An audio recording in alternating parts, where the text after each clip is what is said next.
howdy, folks. It's lovely to be with you again on Here to Talk.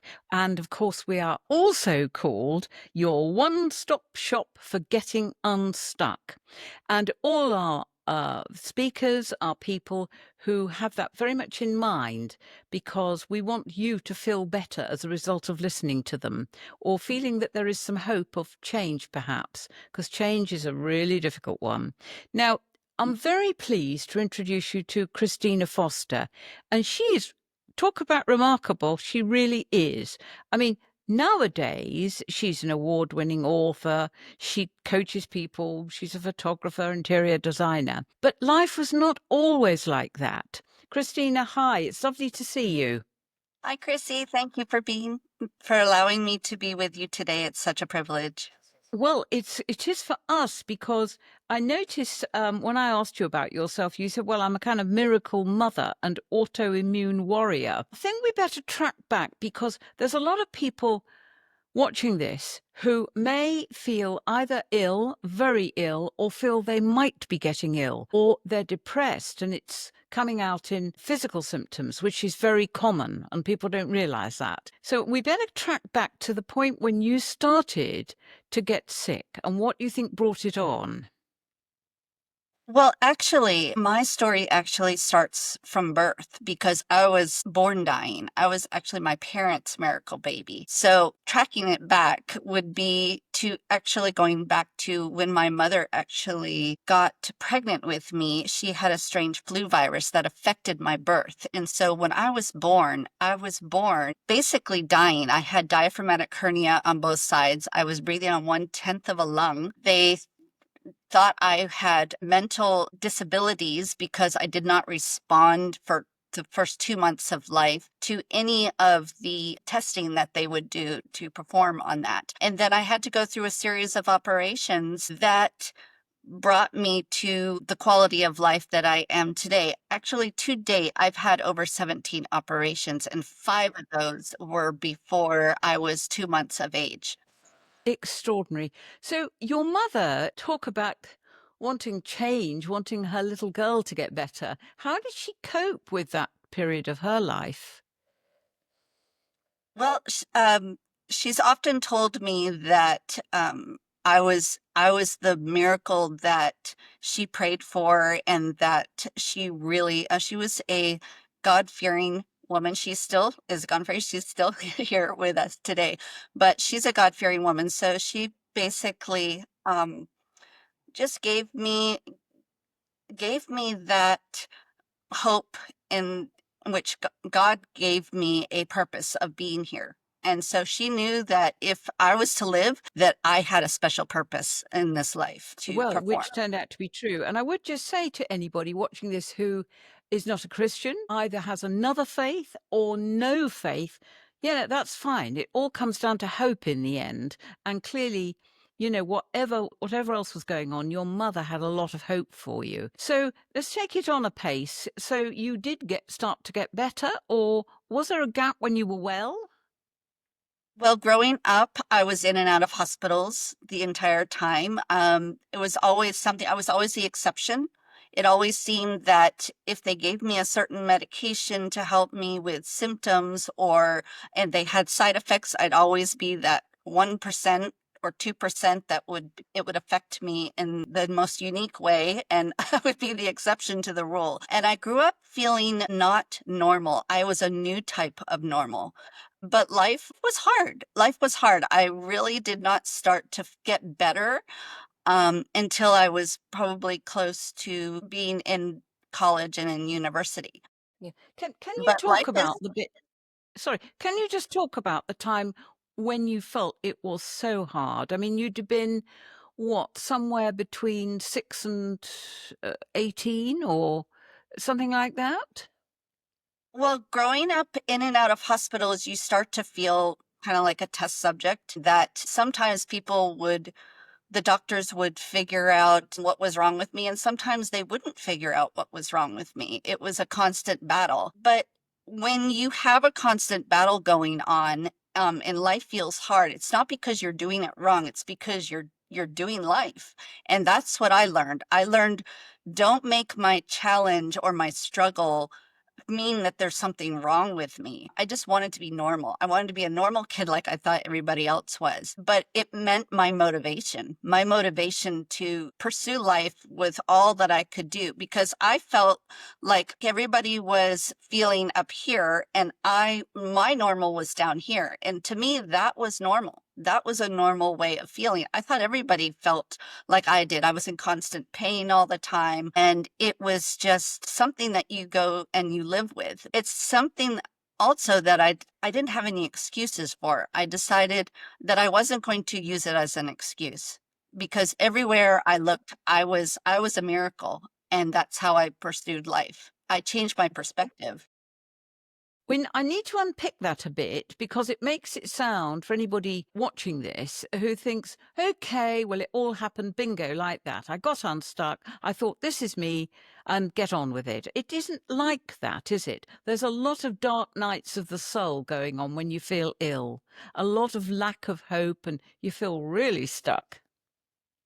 Yes, growing up didn't I was in and out of that a lot. It was a lot of mindset, but it can be very depleting and trying to think of the word, but it, uh let me see. Very Well, very hopeless. debilitating. Hmm. Yes, very You hopeless. lack hope. Hmm. Exactly. Because growing up, all I wanted to do was be a mom. I wanted to be a mom myself, but because of all of my operations and because of my illnesses, and I have three autoimmune diseases that I have overcome, the doctors told me growing up that I would never be able to have a family of my own, be able to never be a mom, and that was my heart's desire. And so it was very de- debilitating to Sure. actually hear that growing up. So much so that it started to affect my relationships, especially when I got to the dating age. I started dating when I was in university, actually, not even in high school, but in university. And so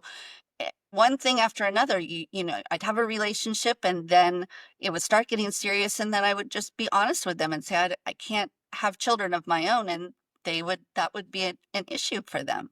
That's a So killer with in most relationships, isn't it? I mean, that's the point at which it just falls apart if people want children, and most people do, be they male or female, at some point they want to have a child. It's interesting, isn't it? When you were going through all this, did you blame anybody over it? Did you try and find the guilty as to why it was you? Oh, for sure. I kept telling my parents, I'm adopted. I must be adopted because this is not something that you would choose to have, have a child like this or um I felt I took my emotions and tried to create almost another life form, perhaps, another side life that I was trying to live, because thoughts create emotional experiences. And a lot of my pain and a lot of my illnesses were from my emotions, because when you have an emotional experience in your body, it matches your thought, right? So your body knows how to make resentment, knows how to make anger and frustration, overwhelm, and it does it faster than you can snap your fingers. This is so important, actually. You've really hit on something, Christina, because I mean, now doctors are psychiatrists and people, they talk about psychosomatic illnesses, or they talk about illnesses coming about because of emotions that can affect the body. And they are true. And the hospitals are full of people who actually physical illnesses have emanated from emotional downturns, but they don't know that and they don't want to hear it really. But just talk a bit more about that. So you're saying your emotions did affect you They did. physically. So they did very much so. And so I I was looking through my life through this lens. I'm a photographer, so I look and I see life through pictures and through different lenses. And at this point in my life, the lens was determination, because I was determined to push through. However, you can get it's life's not always ups and downs, right? I mean, life's not always ups. You've got your valleys, and before you can get to the mountaintops, you have to go through the valleys. But when who's feeling these thoughts? I was feeling these thoughts. And when your body is feeling these thoughts, you're bathing in these thoughts and it's transforming your DNA and making you completely miserable. So depending upon your thought process, it depends on who you are really punishing with these thoughts and creating some of the health issues that you're going through. Your body's designed to really transform through this. But in your case, you did have three autoimmune diseases. What point did they, I'm just going to say, so your emotions didn't help that state, did they? But on No, the other hand, you still had those states.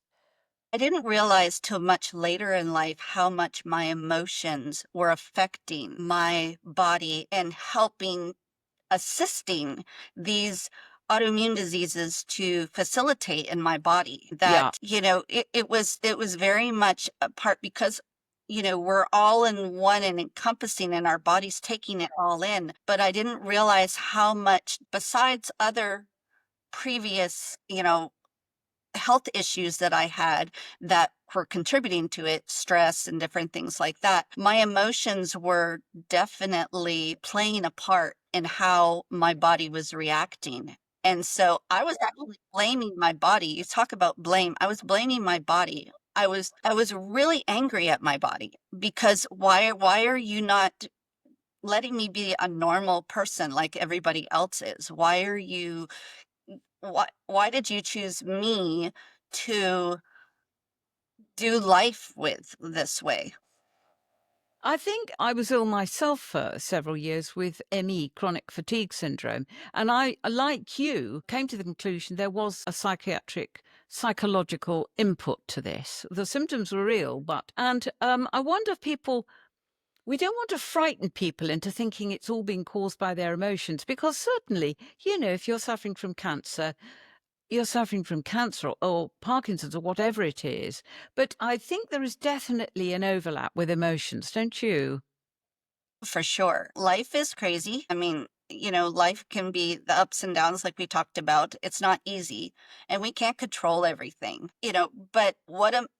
but what can you control? And so sometimes it's basically taking your thoughts and deciding which ones you're going to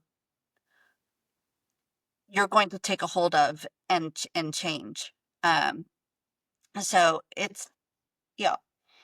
Did you ever think of going to talk to a therapist or a life coach or anybody, or do you think you could overcome this alone? I had a lot of people to talk to growing up, a lot of counselors, a lot of life coaches in my life. I was very blessed to be able to be a part of a community through specifically through my religion, through my Yeah. that helped me through that. Now, I know not everybody has that. However, one of the reasons why I became a life coach in that is because I know what it's like to go through that. And I feel like one of my purposes is to help others walk I through that know. and deep issues. It's very admirable, and a lot of people who've been through the mill do take that course of action to help other people. But I think at the moment we're dealing with people who can't afford, who don't have a faith link to help, if you like, who are watching this, can't afford psychotherapists or life coaches. I wonder what we can say to them to get them unstuck and get better. Well, some of the things that have helped me personally, as contemplate what actually affects my body, and we're talking about emotions. um we can't control everything, like we said. We can only control us. So what emotional cocktail am I making for my body to live through? So if you dissect that, your body is conditioned to make the emotion that you don't even realize, so that it's becoming a safe space. So you have to recognize it. My body loves to create these thoughts, right? So we need to change that narrative and change the emotional state for whatever Yeah, you're experiencing. I mean, emotions in itself are not bad, but dwelling in them and staying in that state is not healthy. And so we need I to know. process through them. and But learn I'm those lessons to move through them and allow them to pass and not hold on to them. So when we're holding on to that emotion, we need to work through them and yeah. allow that to go through our body. See, it's incredibly hard to let them go for people who feel a great deal of hatred to someone who's hurt them in their lives. They may have lost somebody. They may feel that they've made so many mistakes in life. It's endless what you can lie in bed feeling ill and ruminate about and blame yourself and blame others. But somehow you have to shift that pattern, don't you? You do. You do for so much. There's nothing that compares what you choose to create in your heart and mind and what you create in here, no one can take from you. So if you want to change your life, if you want more hope, you have to start creating joy and not making excuses. For me, it was about not making excuses and not letting my emotions and my disabilities and different things that I was going through be my excuse for not Mm. doing life. I was determined to find that joy in the journey and the peace in my struggles. And those are the lessons that helped me grow. I think we've jumped over your progress a bit. We kind of got you to about 18 when you were dating and you'd been told you couldn't have children. But at this point, you weren't well, were you? You went on being sick.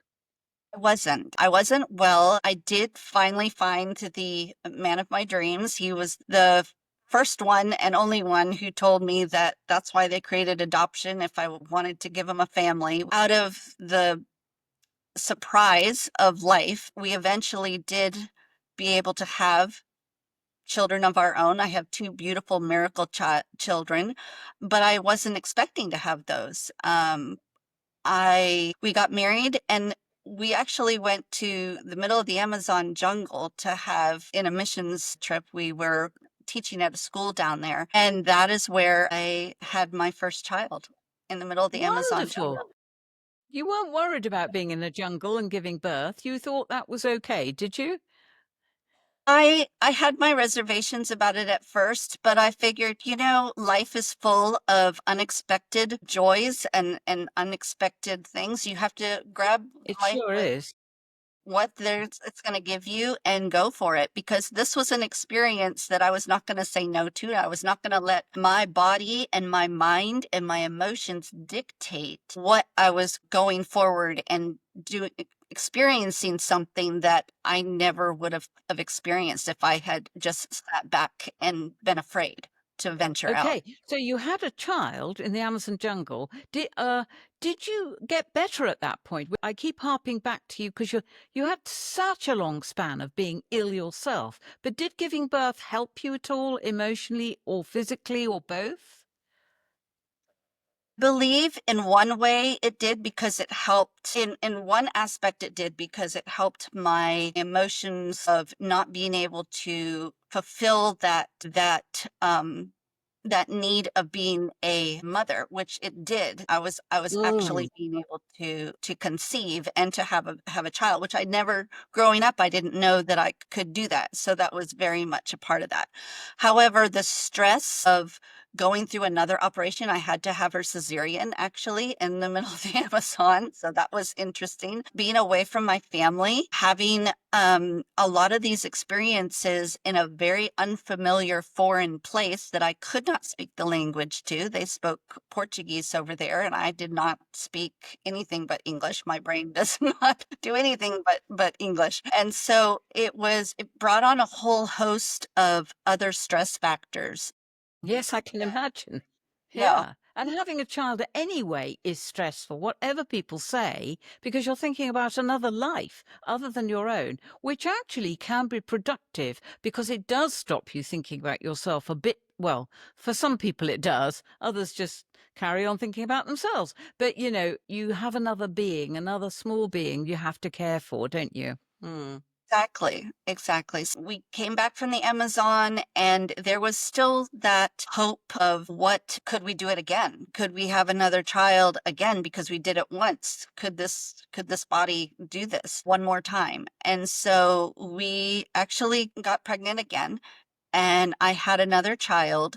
But this time, when I was in the middle of the States, this time we were in the United States, and this time I had more issues with this child than I did in the Amazon. It was such a smooth sailing. And so this time the doctors told me, your body has gone through enough stress factors. I did not take to any of the medical. And so it was a whole different ball game to where they almost lost me the second time around by having a child in the States where there was modern medical care and everything. And the doctors finally told me, they said, don't try to have another Well, child because you won't make it. Or, it just, you've it's had your two. interesting because earlier you'd been told you couldn't have one at all. So there you are, and you did have two. The second one wasn't, you and the second one weren't on great form, but you made it through. I don't know what age you were then, but I'm just trying to move us on to see whether your own health got better during that period. So I had my first child in the Amazon. I was 23, 24 at the time. And then I had my second child by the time I was 27. And so and then we got here in I've been in South Africa for about 22 years now.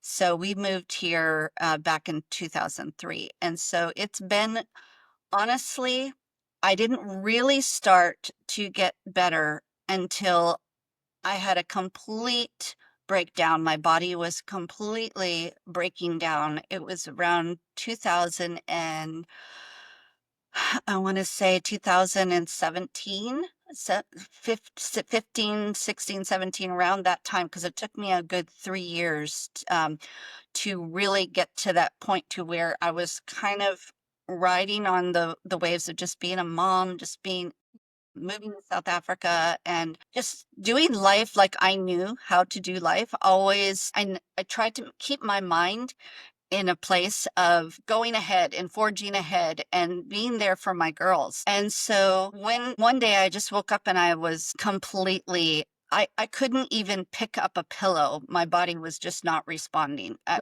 was in such pain and I had gone to such lows. And when I walked into my doctor's office, I went to a functional medicine doctor. And because I had gone to the regular doctors and they had just given me, they didn't understand. They said there was nothing wrong with me. So when I finally went to a functional medicine doctor, she did a whole series of tests on me. First of all, she said, "You are like an onion." She says, "There's layers and layers there that we're going to have to peel back to figure out which symptom goes with what in order to figure out and how to fix you." So it took about 3 years before she actually got to the bottom of it. But when I first walked in there, my iron levels were, she said, your iron levels and everything is, I don't even know how you walked in here. She said, it's your levels are at Yeah. like a dead person. So full of hope, two children, thinking, right, I'm crawling out of this. I'm not stuck anymore. Bang, down you go again. So what effect did that have? It was very mentally debilitating for sure. I was not, I became more of a homebody. I wanted to stay at home and just not go out. And it actually became hard for me to go out because I wasn't feeling good and people didn't understand. I kept making sure that making excuses because turning down invites and different things, people didn't understand. My body would not cooperate with me. And I was actually very angry at my body. And that was a whole nother emotional roller Yeah. coaster because I was like, wait a second here. I'm doing everything I know possibility to do life and to be a great mom and a great wife, but you're not cooperating with me. You You're must have not. been so angry. You must have been furious with life, your body, all of it. Were you very Exactly. angry? Were I you was angry? very angry, but I was also fearful because I wasn't sure what was around the bend because it's very disheartening to feel like you're not in control of your Sure. own body. And regardless of what you do, it's not, it's like I had no idea where to turn to because I didn't have any control over it. I think people generally say they say this, what you're describing. They feel absolutely stuck by super glue. They cannot move either physically, emotionally, or whatever. And people are saying, come on, you can do more than this, you can do better. But you feel very stuck. And the idea of changing anything seems like a million miles off. Right. It's It very was. tough.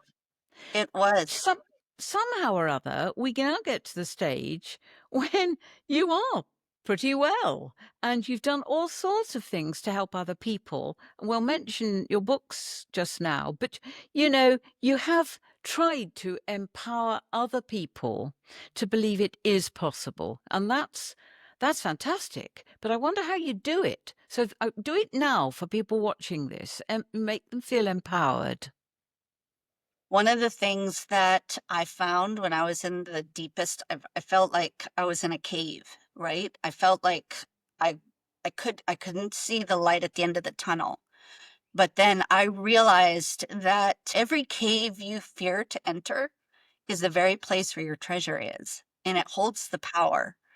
And so the way you rise to that challenge is the very way that changes can start changing you because of the way you show up and serve people. I've realized that taking my thoughts and making sure that I was not thinking about just myself. And one of the biggest thoughts that helped change my thinking and my emotions and helped to bring me out was that, okay, I'm not doing good, but there's someone out there that's probably worse off than me. What are my blessings? What can I start being grateful for? Even if it's just I got up this morning.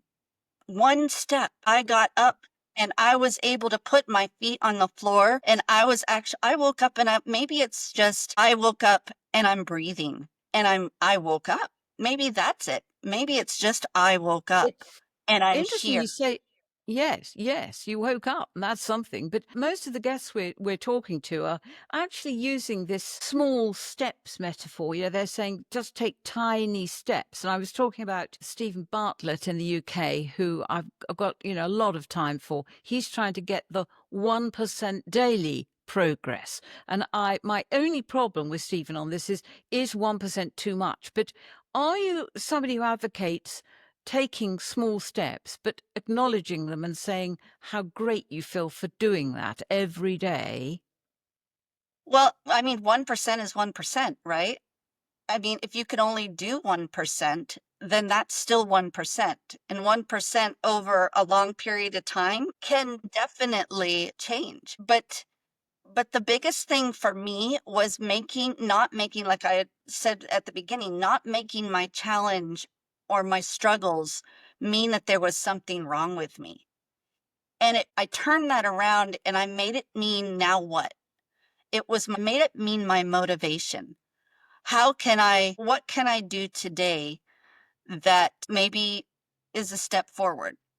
And I it know might be very, very it's hard. tiny, but It's and to hard, someone but else they might not even recognize it, but I recognized it. yes. And presumably, when you talk to women who need this kind of backup help, that's what you say to them, is it? Okay, pat yourself on the back. Maybe you did something, you cooked a meal, or you went for a tiny walk, or you did the washing, or something. I don't know what it is, but you've done something for you.